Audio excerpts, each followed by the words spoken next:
Welcome, everyone, to Ground Your Light. I am here with Nicole, the Celtic Goddess. I just saw that in your little window box there. I am Lauren. I'm your host of Ground Your Light, and I wanted to share a little bit about Ground Your Light and its intention. This is a place for the feminine leader to be heard, to have a voice, and to support the feminine soul awakening. And so I love to meet women who are sharing their gifts in the world and invite them here to share their gifts with all of you so that maybe you might find inspiration and support through their work in the world. And it's so fun to share this sacred service work that so many women are stepping up into and in service to all of us. So welcome, Nicole. And she is going to be talking about the path to feminine power. So I'd love to just introduce her to you all. And I'll get my music a little quieter here. And yeah, so Nicole, I'm just going to share a little bit of information that I have about you and then a little bit about how we met. And then we'll just drop into sacred space together and then start our sacred conversation. So Nicole Olsthoorn is a beautiful rose priestess and lineage holder, supporting women to a path of empowerment. She is a leading psychic priestess and feminine leadership consultant known as the Celtic Goddess. Nicole was asked by the Council of Light, the galactic federation that tends our universe, to lead a mission called Opening the Higher Heart Chakra of the World. This mission is a global mission, but since the physical location of the High Heart Chakra of the world in the UK, her focus is on working with the earth energies of the Celtic land.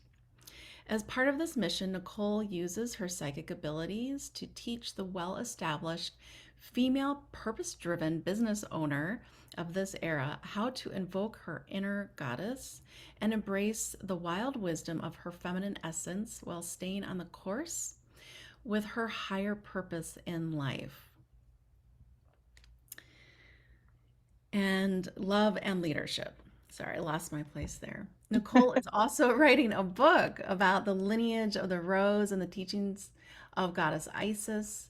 And I just heard that there is now a wait list for her book, so she'll share more about that. But Nicole, if you haven't already met her, was part of the Rose of Silence retreat back in April, and she shared a beautiful anointing ceremony and ritual with us, which was really lovely. And in our conversations here before, we've talked a little bit about the Magdalene Path and the Miraphors and all those yummy and fun things that we love so I much. So know. I'm sure we'll tap into those pieces in this conversation today too. So I thought that I would just invite all of us to just really get present in this space so that we can sort of step for at least a moment out of our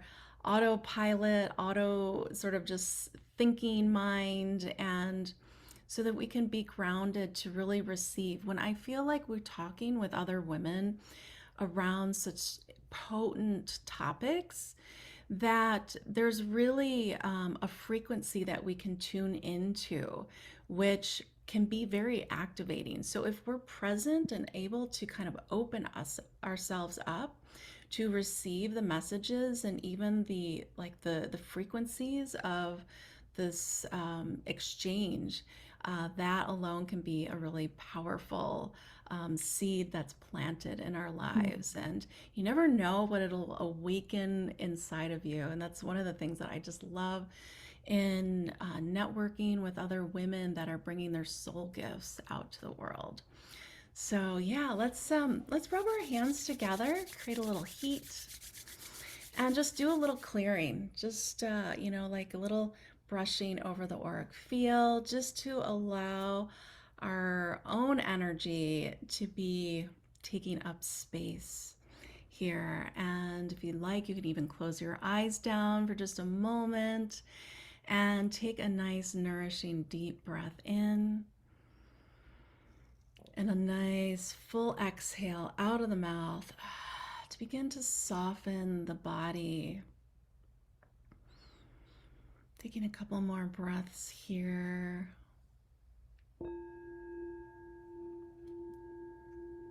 Inviting that thinking mind to drop slowly downwards towards the heart.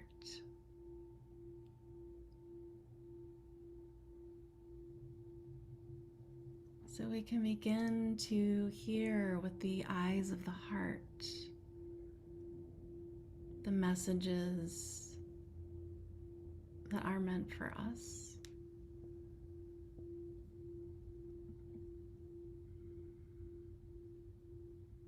To awaken more deeply into our own inner sanctuary.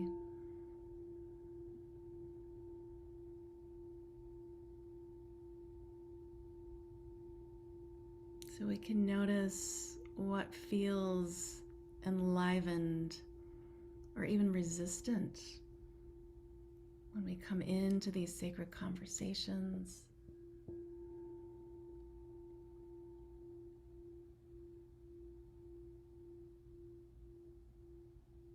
And to be able to hear the whispers of the soul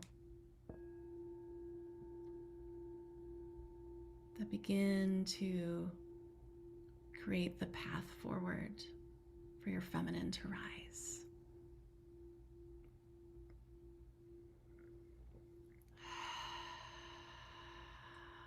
Feel your body fully supported by the earth. Feet maybe flat on the floor, or feeling the connection of your pelvis on the ground or the chair. And allow your awareness to just drop into the back of your body, opening into that feminine and magnetic and receiving energy.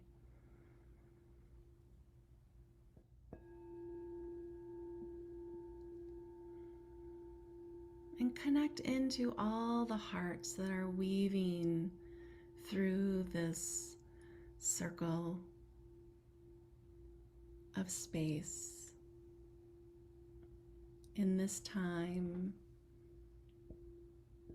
and in the future. For all those watching, connecting into the sacred conversation, feel the connection of hearts and souls and holy women. Awakening, awakening, awakening.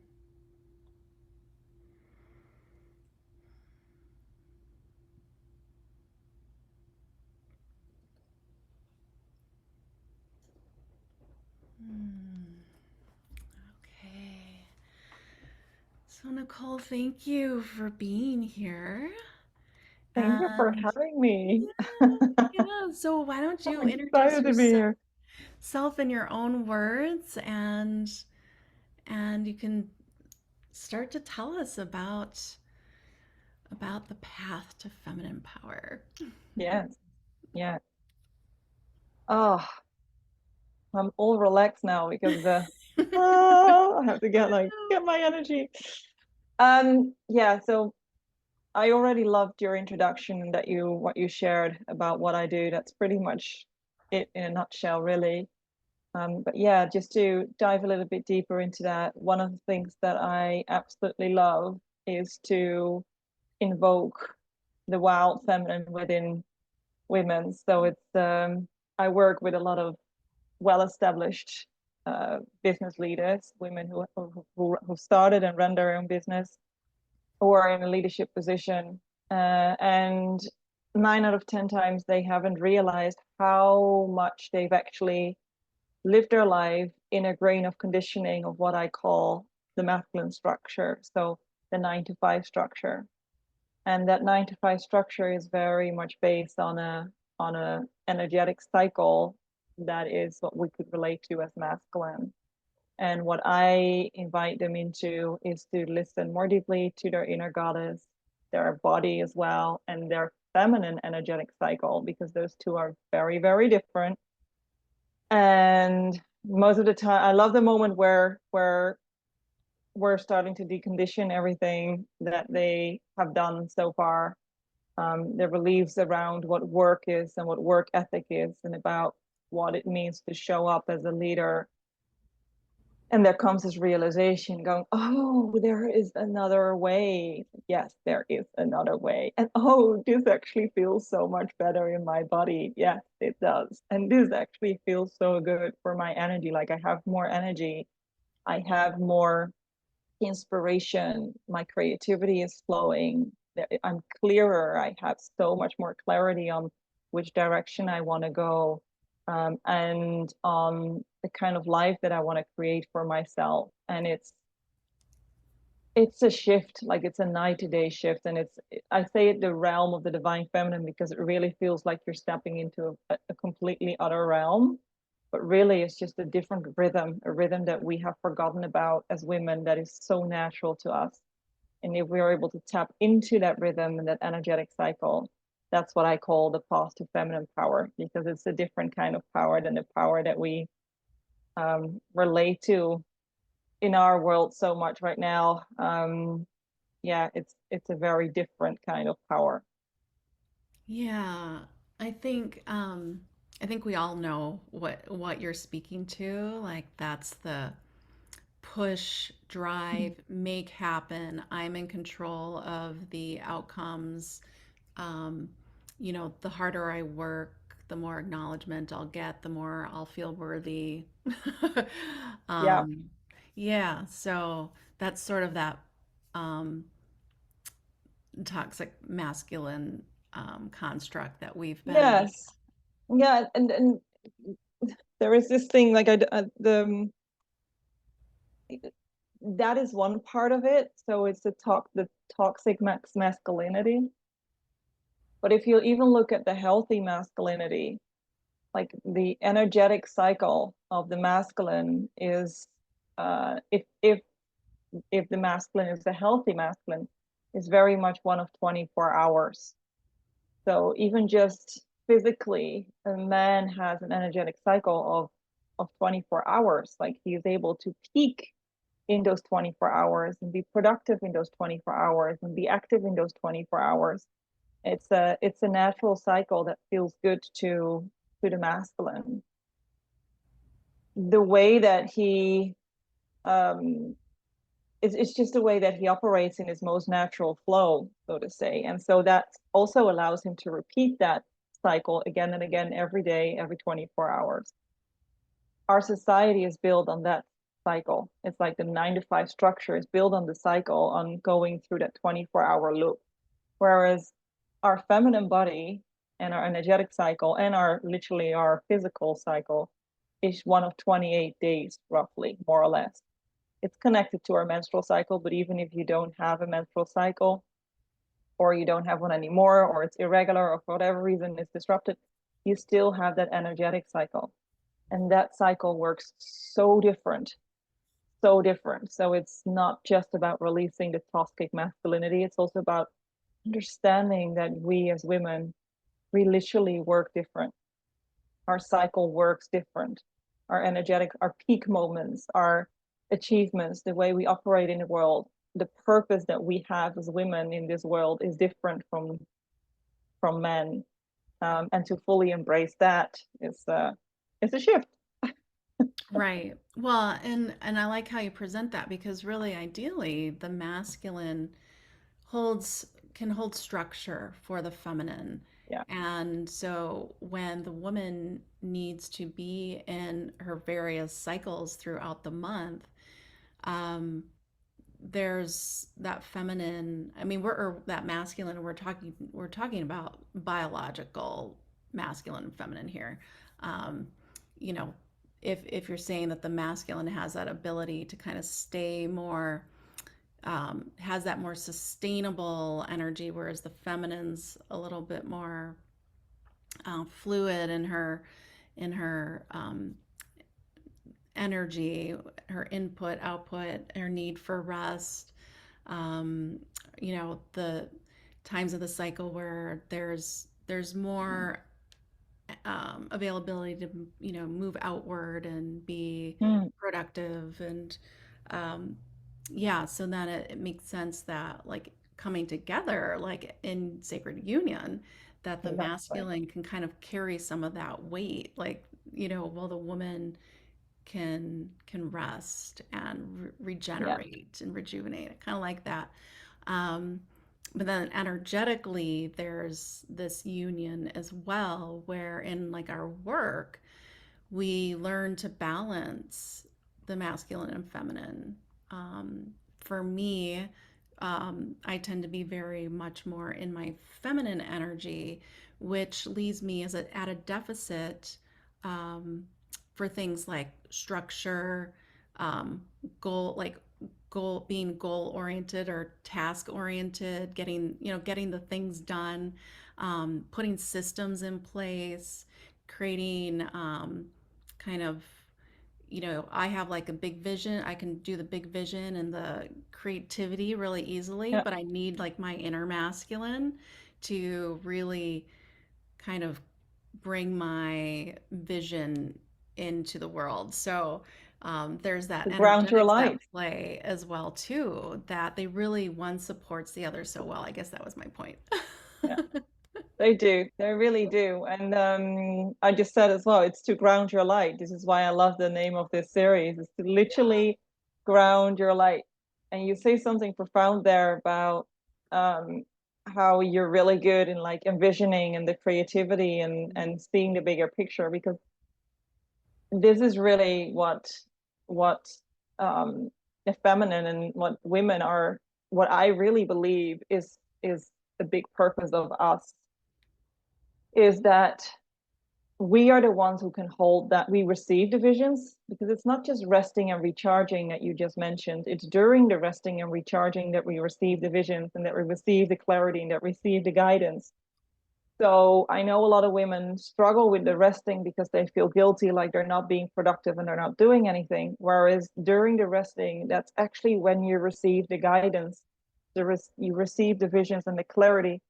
And the more that you're open to receiving, the more that you can receive bigger pictures, not just for yourself, but also for your family, for your community, and even for the world at large. So I profoundly believe that it is our role in in in how our species is made, even to receive those visions and to hold space for that to come through, and then for the Mhm. man to support us in grounding those visions into reality and to build the structures so that it can actually happen and become a reality.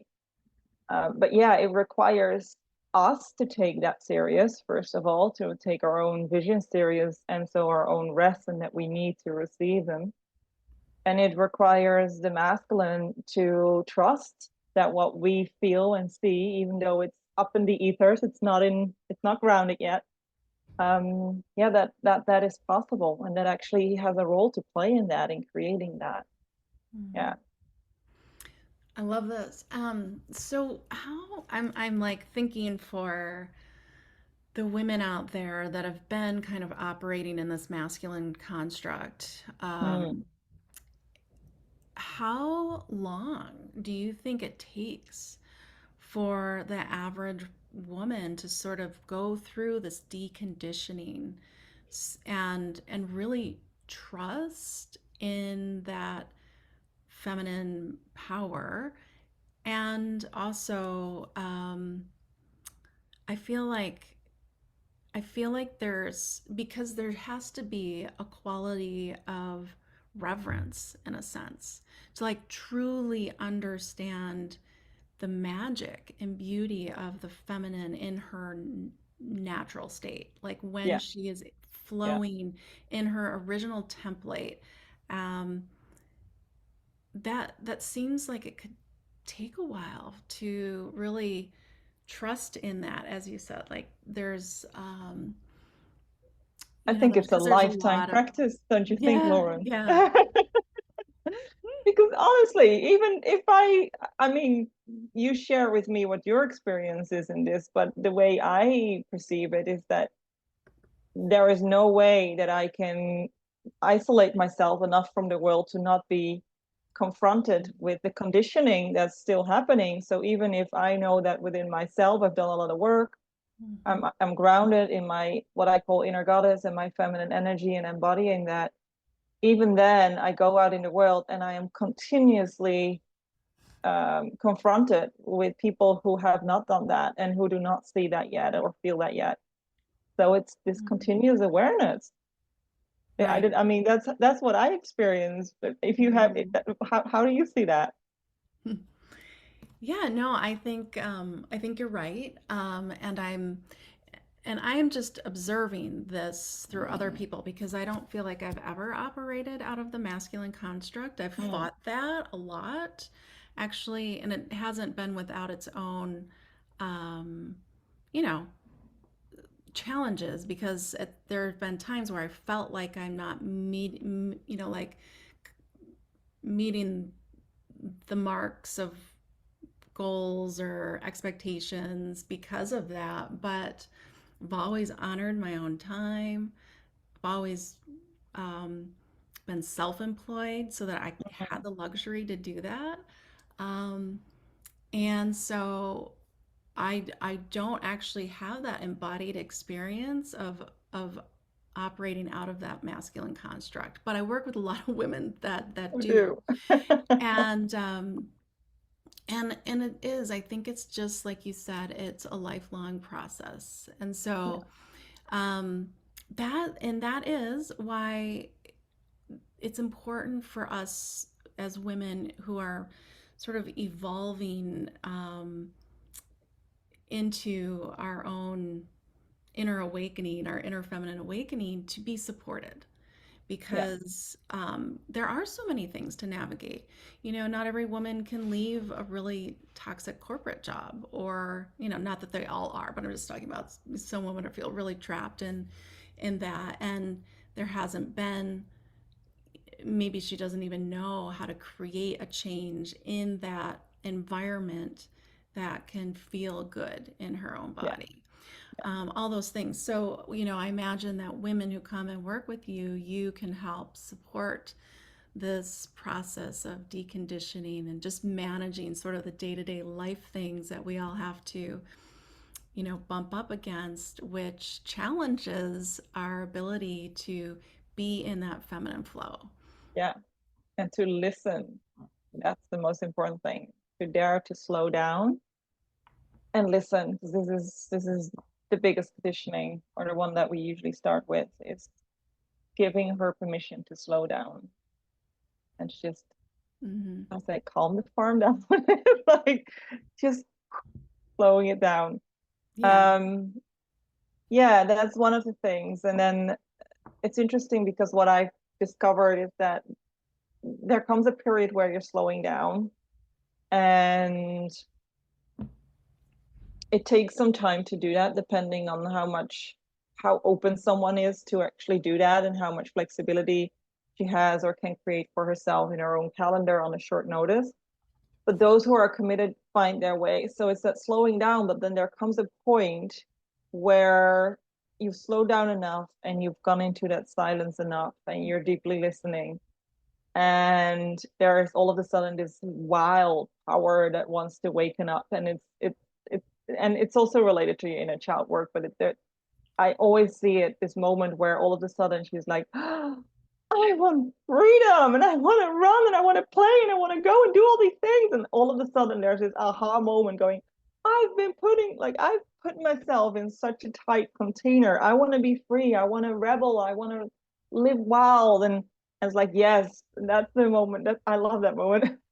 That's the moment where like this wild power really starts to build up again. It's like, okay, we're gonna let you out to play.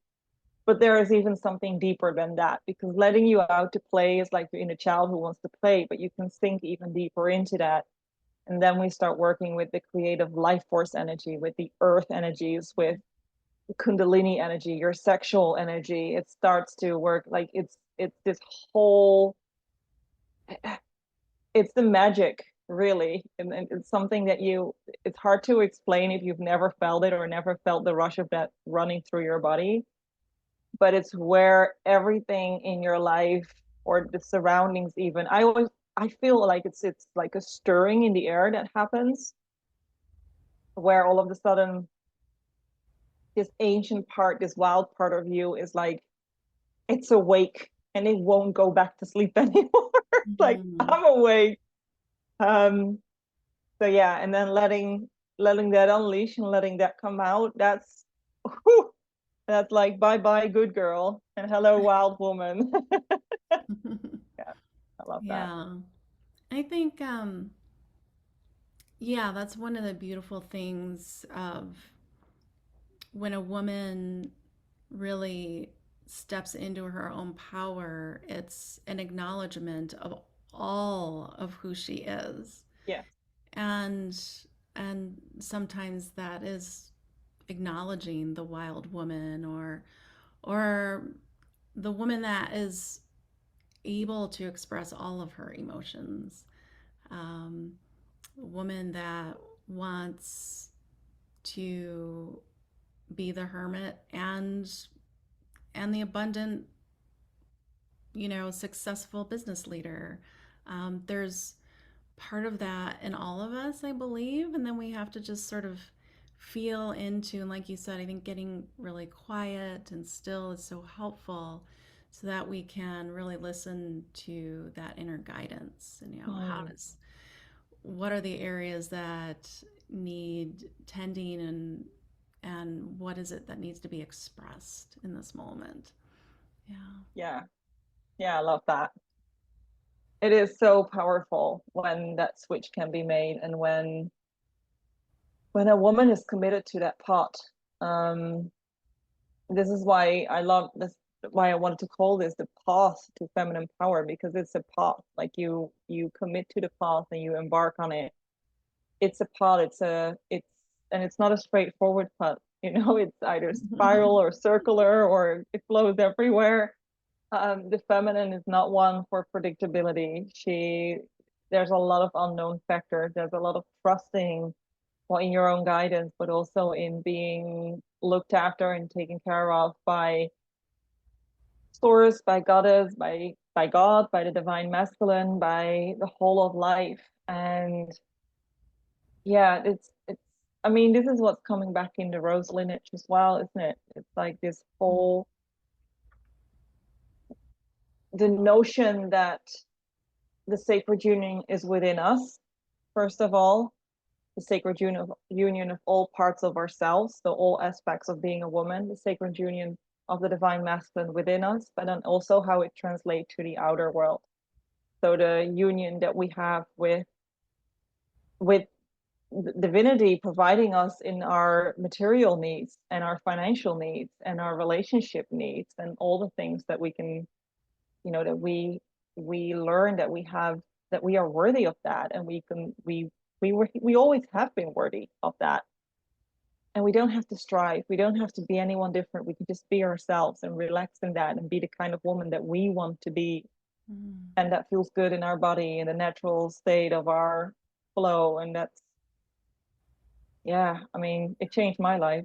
Yeah, yeah. I think for me, like you shared, I guess the way I would describe it in my own experience is, um, the rose lineage has been a access point to really re-sanctify Mm, myself. And in this, like you said, it's a path that's not straightforward, because I think what's so fascinating is how when we start to awaken and our own rose starts to like unfurl its beautiful petals, there's this interesting sometimes separation that happens. Like you start to feel, even maybe for sometimes, a little separated from the like the the normatives of your life that have you've Yeah. been living for Yeah. a long time, and it can even bring you a little separated from your partner or even your family or um, your job, where you start to kind of question.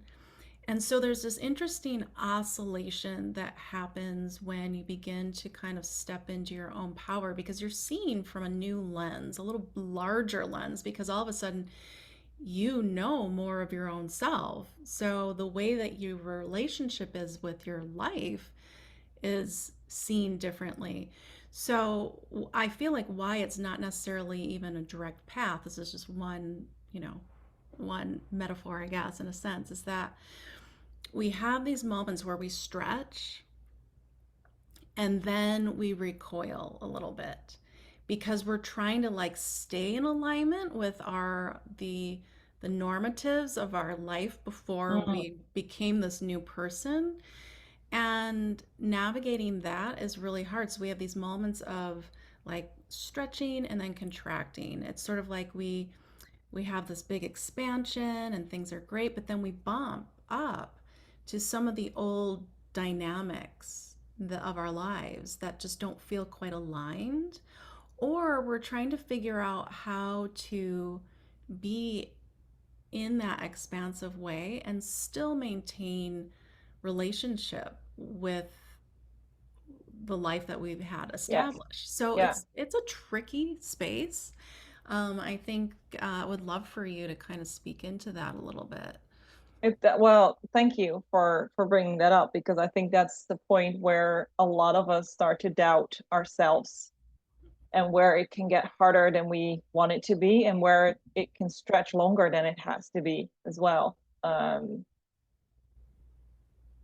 It's like it's the void, isn't it? It's that space between that what was there is no longer working, but then what we perceive and what we know is possible is not yet there. So you're in that in between space. And you're not only navigating your own faith and what you believe is true and what you're working towards, you're also navigating the faith of the people around you, especially those who are close to you, and having to hold space for them because this is the thing with feminine leadership. Because this is, and I'm saying leadership, this is leadership in work and in business, but definitely also within ourselves. So it's authentic self leadership. Even just how you show up for yourself and for your family in this case, is that's the kind of leadership I'm talking about now.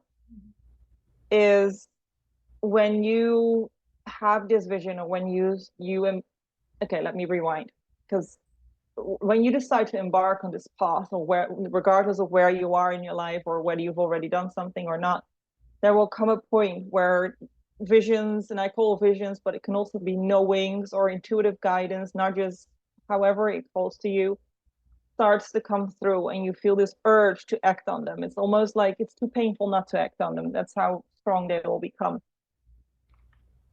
But then most of those are not actually said in any rational reasoning.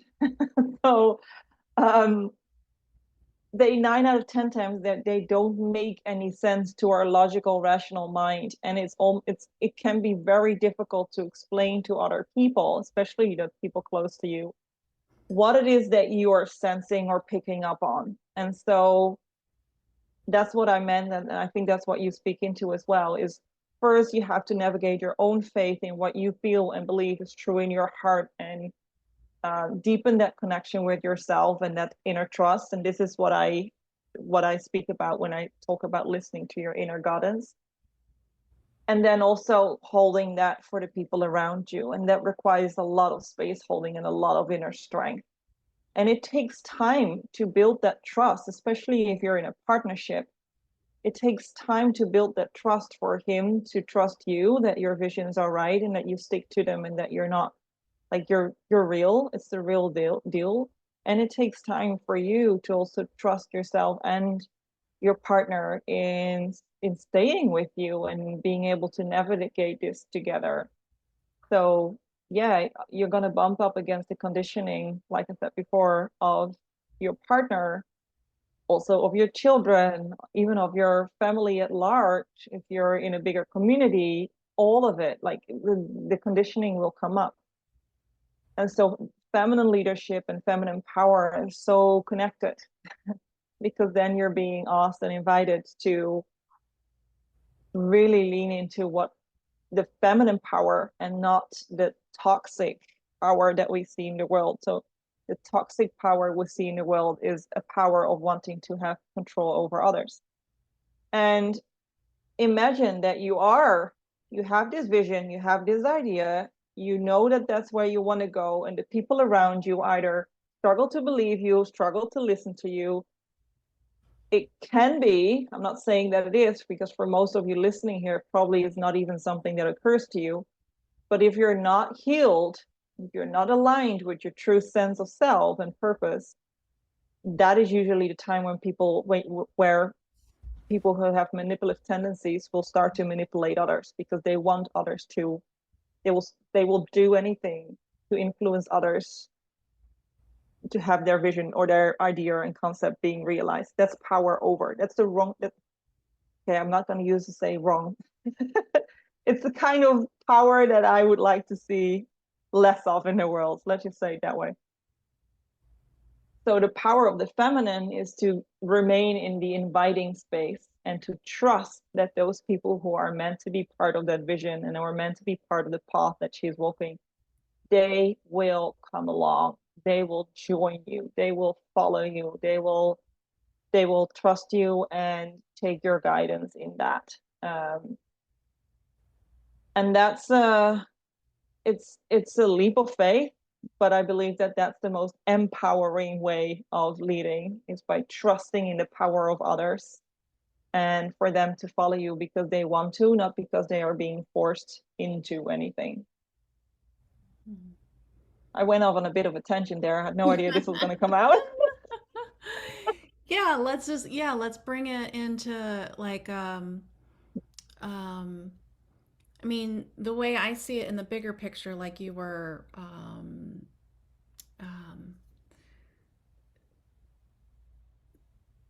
you sharing, is so what I think is important, because the feminine can be toxic too. Like the feminine Yes, can be manipulating and overpowering exactly. too. Yeah. But the reality of the situation that we're living in um, is that the feminine has been suppressed for quite some time. And so this feminine rising, this feminine power is important to claim. It is important to claim. And the leadership that you're talking about, like the self leadership, I love that. Um, that could be as simple as choosing your schedule that creates the healthiest um, state of being for you. That might mean going to bed at 9 o'clock, not 11, or something like that. And so when everyone else is stirring around in the house, do you feel obligated to stay up and stay serving? Or do you Or have enough yeah, reverence for yourself to create a strong boundary? Say, look, I really need to do this for myself, because then I wake up or I sleep. Maybe you sleep better if you go to bed earlier, which for me, that's the case. Um, and and you feel better the next day. You can be that greater expression of yourself. Like that's just one tiny little example of like self leadership.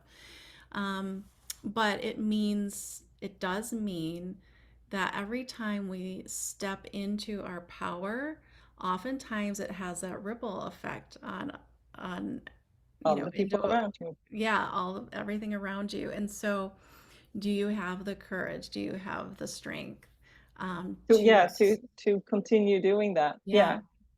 Yeah. So it's like it's a beautiful example with going to bed earlier because you feel that that's good for you and it serves you better. When you first start doing that, I don't know, like your spouse or your children might not. It's like, well, that's weird. Mom never went to bed like at 9. She's always gone to bed at 12. Like, what the heck? Yeah. So all of a sudden, their rhythm is different. And at first they go, oh, maybe it's just for one night, but then she does it again the next night. What the? And then she does it a third night, a fourth night, a fifth night. So imagine that happening, and then at some point they might really not like it because they have to be quiet in the evening, or maybe they're used to having a chat with you at 11 p.m. and you're no longer available for that, or for whatever reason, or your husband is a night owl and he likes to go to bed together with you and now you're in bed earlier than he is. So there's so many things that can shift in that. But to hold that and to be able to voice and communicate about that, how the importance for you and what it does for you, and the vision that you see for your, not just for yourself but for your family, knowing that when you are centered as a woman and when you have that presence in your feminine energy and your cup is full and you're overflowing from that energy, it serves the entire family unit. It really does. A healthy mom is a healthy family. I truly believe that. A Mm, healthy woman is a healthy relationship. It's like it mm, serves the whole of the unit. yeah. And it's a matter of not rigidly sticking to that system. If there's things that need to be discussed, there are things that need to be discussed. But yeah, you're gonna Yeah. bump up against things. So you can imagine the strength or even the challenge of it because then you're having to hold kind of this dynamic energy. So, one is creating new habits for yourself is hard. I mean, like it just is for everyone. And it takes time. So, Yeah. you're trying to create a new habit for yourself. And then you're also holding the resistance that everyone else is having. So, that's a lot. That requires a lot of your own power. So, that's the importance of cultivating a sense of feminine power because to really align with your highest timeline, you have to be able to hold a lot of different dynamics. Yeah, Yeah, because we're talking about the family unit, but now imagine that you're a business owner right. and you have a team or a company unit to navigate. Or even bigger than that, if you have a vision or a sense of purpose that you know that you are here to really make an impact on a global scale, which is something that always has resonated with me, then what are the energies on a global scale collectively in the whole of humanity that you're navigating? And then you're talking about the whole feminine suppression. I'm not saying that the whole world is going to come crushing down on you, but you will feel the resistance in the collective field and in the collective energy as you rise into that leadership and you want to make an impact in the world on that kind of level and that kind of scale.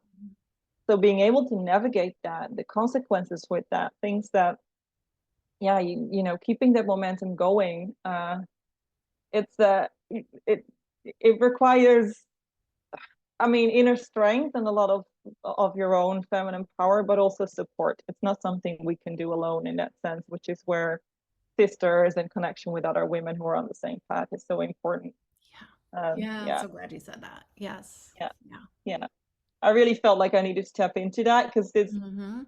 like the sister connection or the connection among women. I really believe that the biggest right now the biggest suppression or oppression of femininity aren't men, they're women.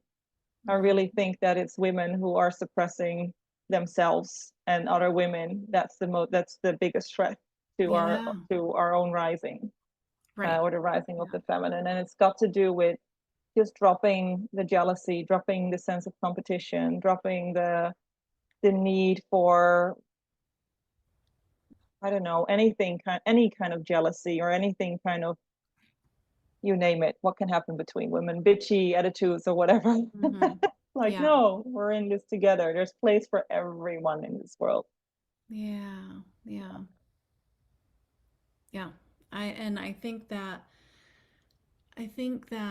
women have been afraid also to speak their own truth and that's part of their own demise. Makes sense. Yeah. And especially the challenges maybe with sacred union is, when we aren't stepping into our power, which means expressing our needs, um, that has to be that has to be communicated, and it has to be practiced, and it ideally should bring you to a more harmonious place, not only within yourself, but then within your relationships as well. And I think that, like you said, there's times, maybe even in past lifetimes, where we've said things and have been persecuted for it, or sometimes women can tend to be too reactive. And Yeah.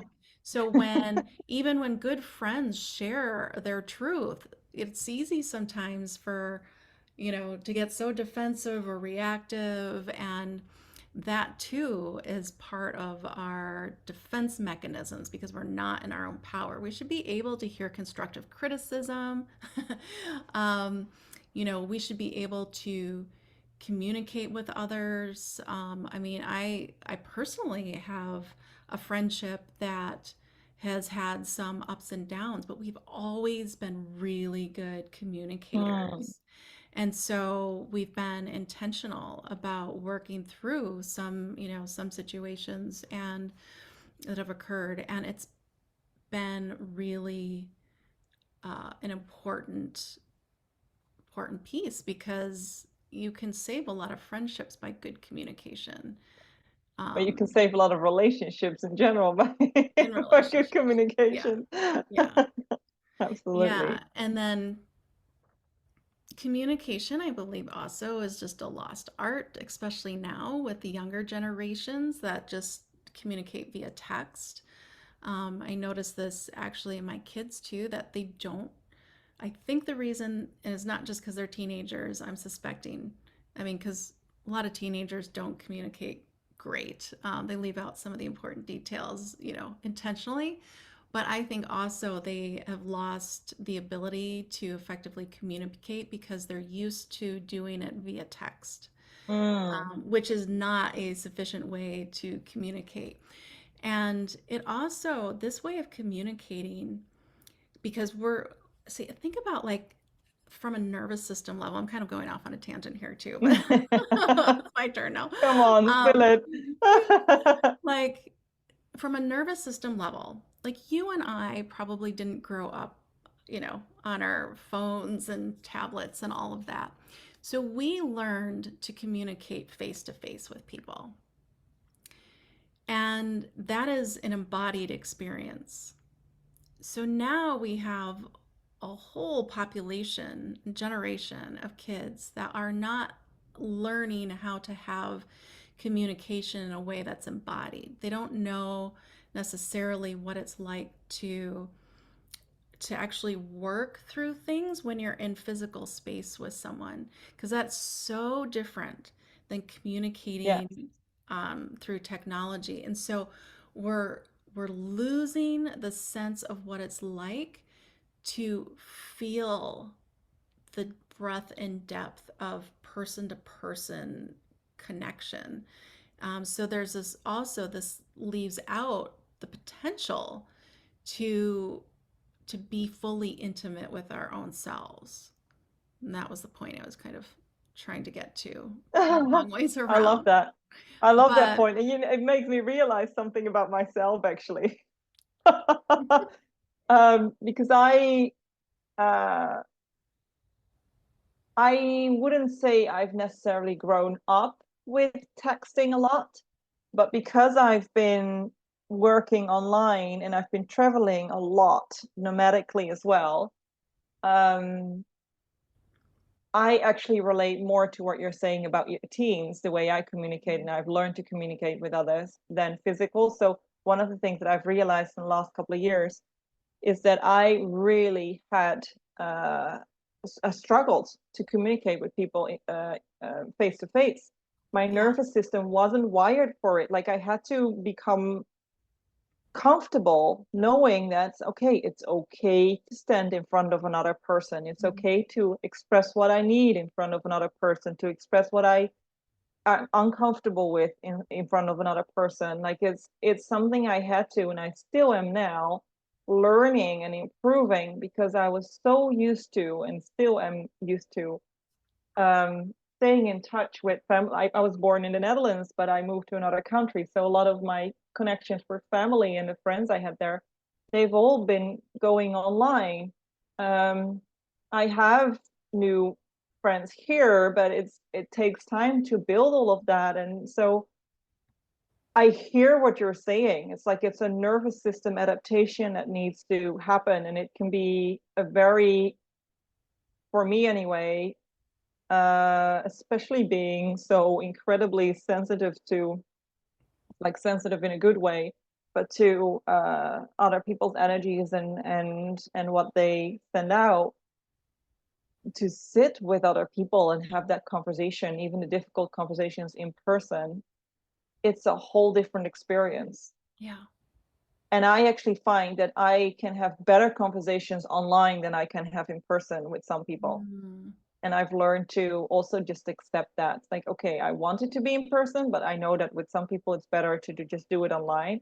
And you know why? Because especially if you're voice noting, I love voice notes, because it allows me to listen deeper and to become and to take a moment to breathe before I respond. Whereas if I'm sitting right next to someone, I feel the urge to respond right away. And this is one thing that I have to learn still is, no, it's okay to just take a moment and to take the space that I need and to let it land in my body and to then come and speak what I need to, what I feel, rather than instantly feeling the need to respond. So, and this is, this is where I'm growing and learning still and embodying my essence and speaking from the heart. And it's that's what I mean with it's an ongoing path. I think we all have different edges. This has been my edge.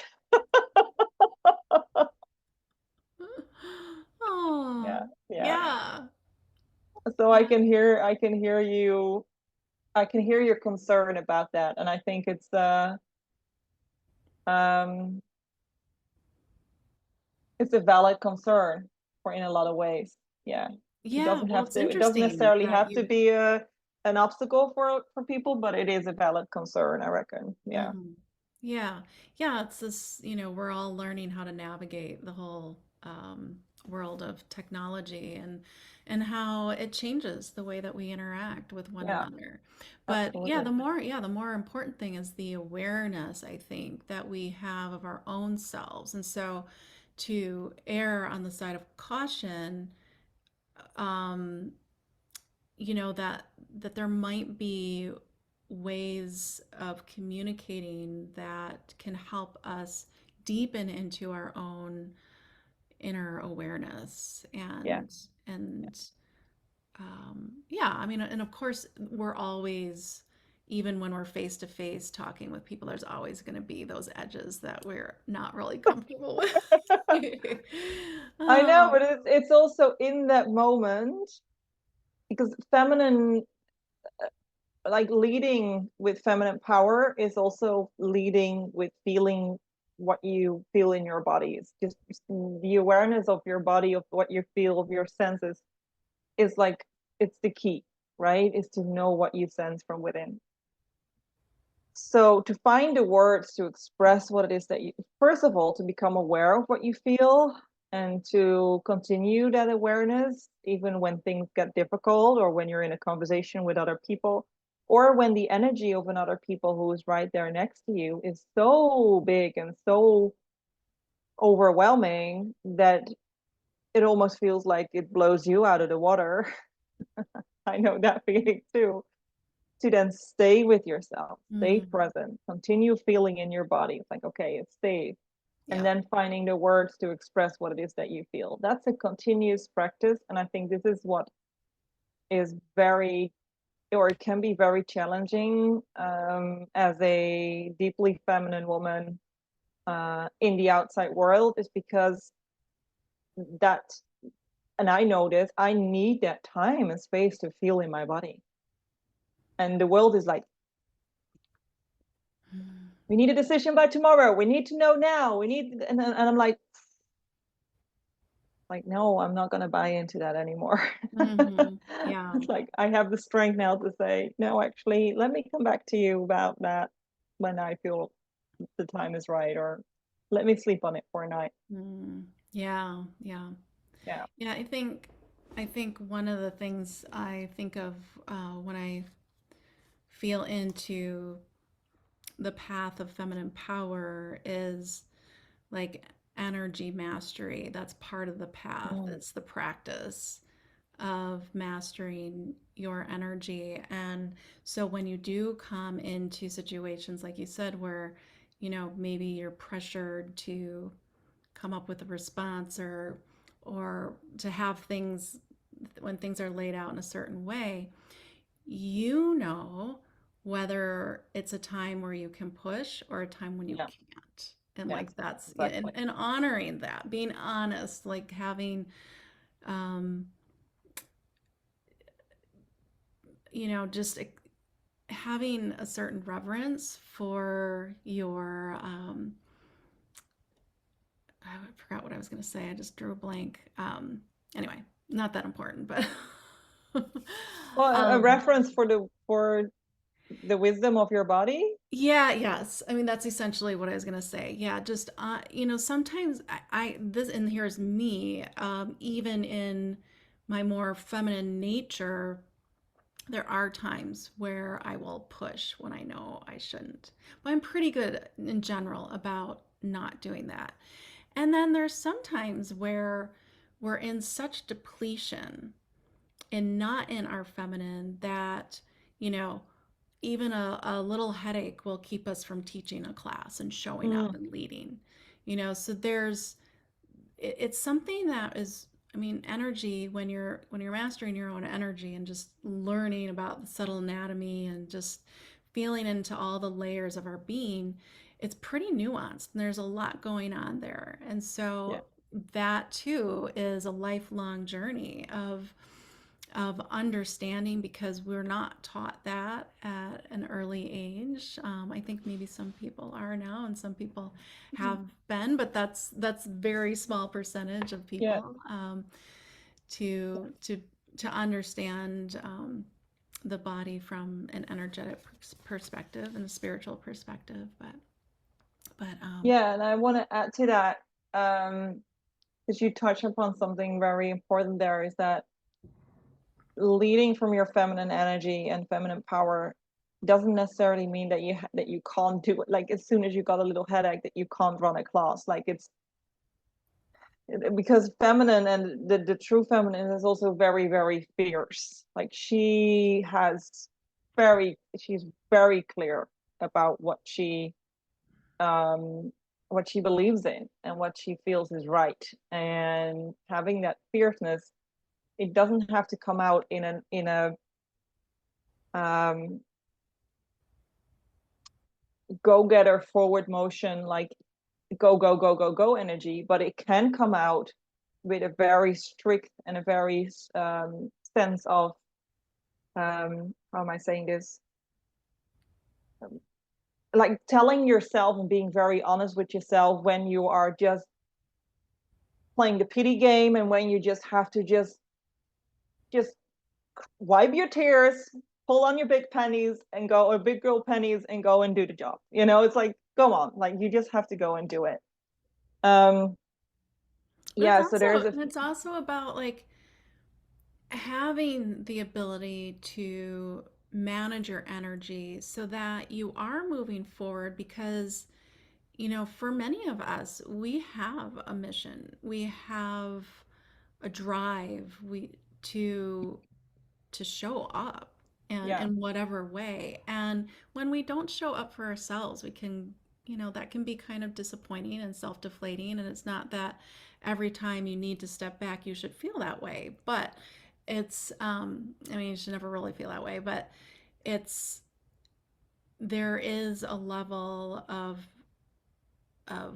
power that we bring forward for our highest aligned path. and yeah, and so without without harnessing that fierce feminine, I think a lot of times women won't expand into their greater mission in life, which might mean just showing up as the mom that you want to be for your kids. Yeah, Or it might be just showing up for your 9 to 5 job in a way that serves your soul, that feels soul enlivening and yeah, aligned yeah. and inspiring. And so you can bring that to your work when you are standing in your power. Yeah. Very true. Yeah. Yeah. And then it's ultimately then it your like your power evolves around how you are and how you act and the integrity that you have for yourself, living in alignment with your values, your visions, and what I call your soul mission. So to be able to do that for yourself, but also in your relationships and in your leadership, in your work, that to me is true, is what my is where my power really resides, is knowing it's like, you know what, I can look at myself in the mirror and say, hey, I'm proud of who I am. I like who I am. I like how I like how I act. I like how I speak. I like how I navigate challenges. I like how I learn. I like how I screw up. I like how I say sorry. I like how I celebrate. I like it all. It's all welcome. It's all good. And that's where the true power lies, is to love ourselves so much and so fiercely and so wholly that ultimately nothing or no one can really get a hold on us, because we just know who we are and why we are here and why we do what we do and how we do it and why we want to do it the way we do it, and we just walk that path, and we're Mm. not going to let anything take us away from that. Mm. um yeah, that's what I really, Yeah. it I almost feels like love that's the that. close of the conversation a little bit. um I love that yeah, we meet our our empowered self at the threshold of loving ourselves. Like it's just that is really beautiful. yeah, Like and very important, I think, to just let land is that we can only step into our power as much as we can love ourselves. Yeah. I yeah. know that rings true for me for sure. It is, yeah. It brings it really, for me, that's really the definition of power in any sense, is Hmm. to live in alignment with my own integrity. Yeah, yeah. Because And I think, we can't really step into this quality of power that you're speaking about when we're just meeting everyone else's expectations, because that's not living in integrity with yourself. no, You might be no. hitting all the goals that you have for yourself around what other people expect of you.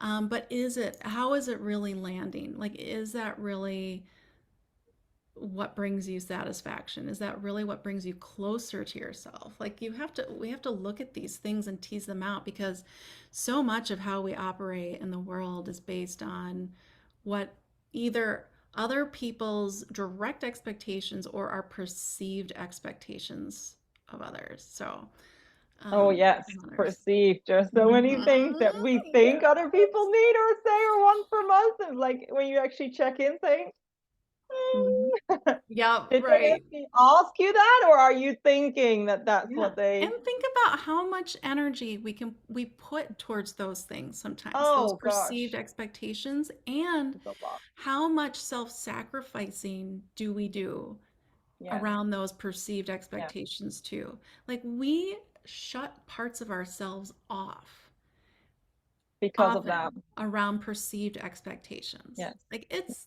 yeah. But I want to also add, because this is one side of where we literally give away our power, right? So we give it Mhm. away to perceived expectations or to anything else. Whereas if we reclaim it, which really is just coming home to the truth of who we are, and knowing, living in integrity with ourselves and our values, that's one side. But then the other side also is, um, living with your values in the way how you uh, operate in your business or how you make money. It's like, are you truly feeling that what it is that you do is in alignment with what your soul tells you to do? Or are you operating from a sense that you think that's how business is supposed to be? So are you chasing your clients? Are you following up on them because that's truly what's in alignment with what you feel is right in your heart? Or is that because a business coach or a mentor or I don't know, your business degree has told you that that's how business works? Is that you have to do lead up, you have to do follow-ups, you have to push people, you have to set deadlines, you have to do all those things. I'm not saying that there's anything wrong with that, right? But there is, I mean, the amount of women that come to me either as a client or that I just talk to who always say, oh, I hate sales, or I think it's icky, or anything. It always comes down to this one thing, is that because they are being sold to, they don't want to sell their own stuff. And it's like, selling can also be a service. It's not so much about you pushing yourself on other people. It's about just you showing up in your power, living in alignment with your integrity in all parts of your world, including the way that you want to make money and run your business and everything, that and how you want to treat your clients. Then those things will fall into place for you. It doesn't have to feel icky, but please, by all means, let it not be a reason that you're not stepping into your sacred work because you feel that selling is icky. You know, this is something that I'm very passionate about. Like, I don't feel like they feel a block on promoting what they're doing because it feels icky to them. It's like, it doesn't have to be. It's not about promoting or pushing yourself. It's about you radiating your light. And this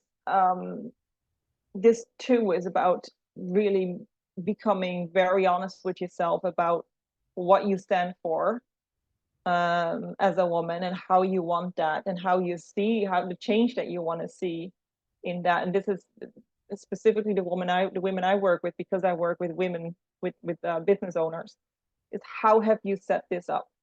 You know, how is your acquisition? How are your clients coming to you? Is that feeling right for you, or does that need to be realigned? And there can be a realignment process that is needed very often there.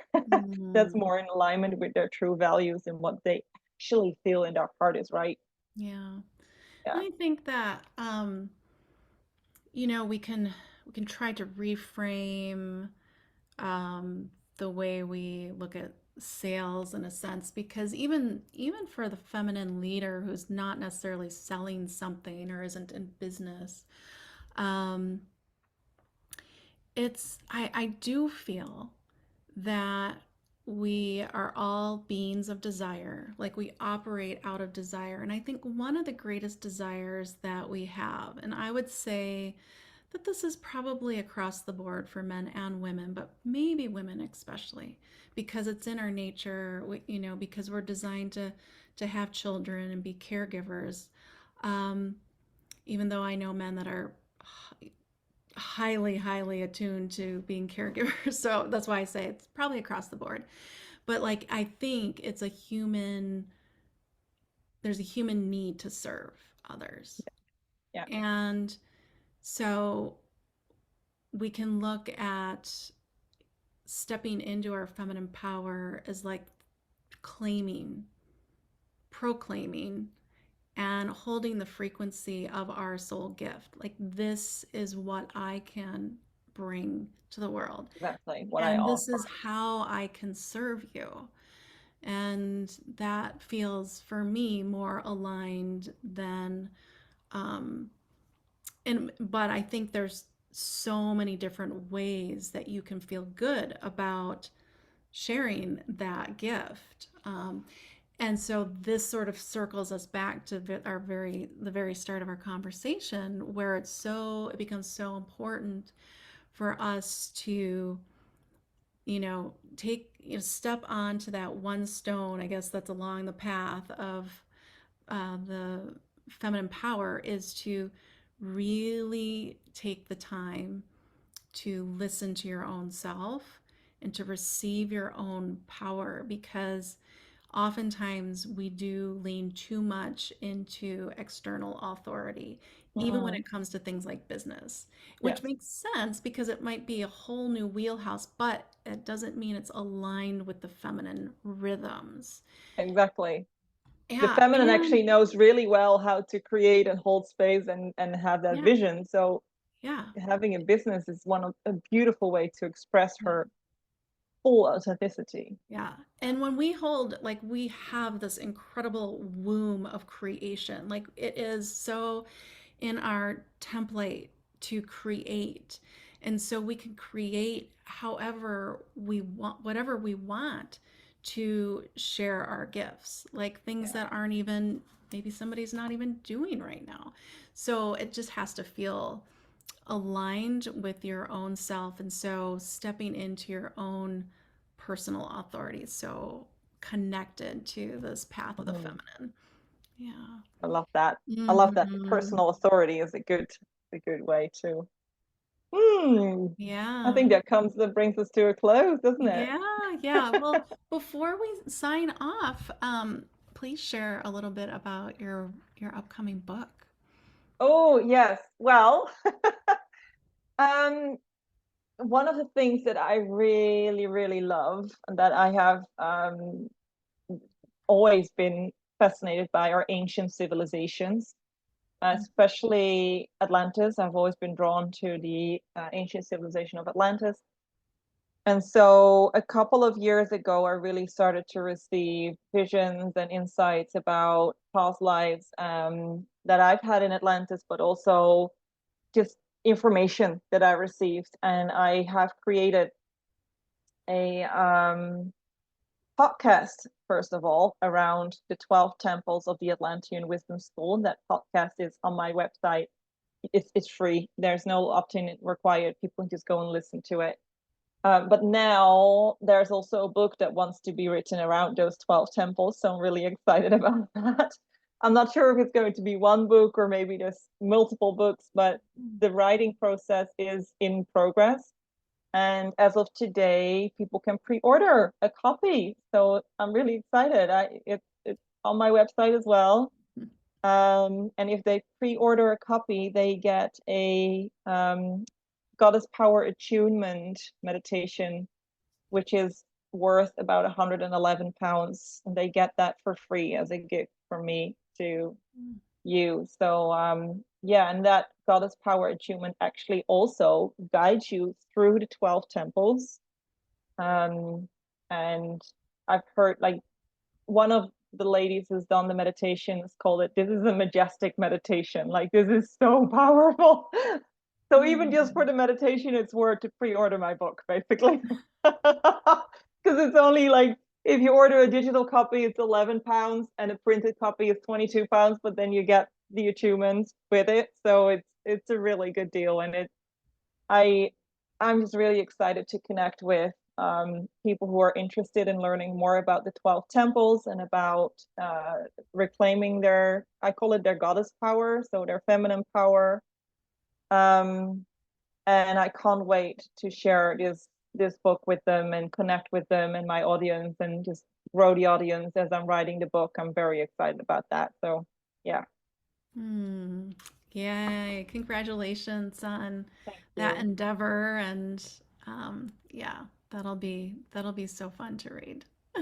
Yeah, it's already a lot of fun to write. So Yeah, good, yeah. good.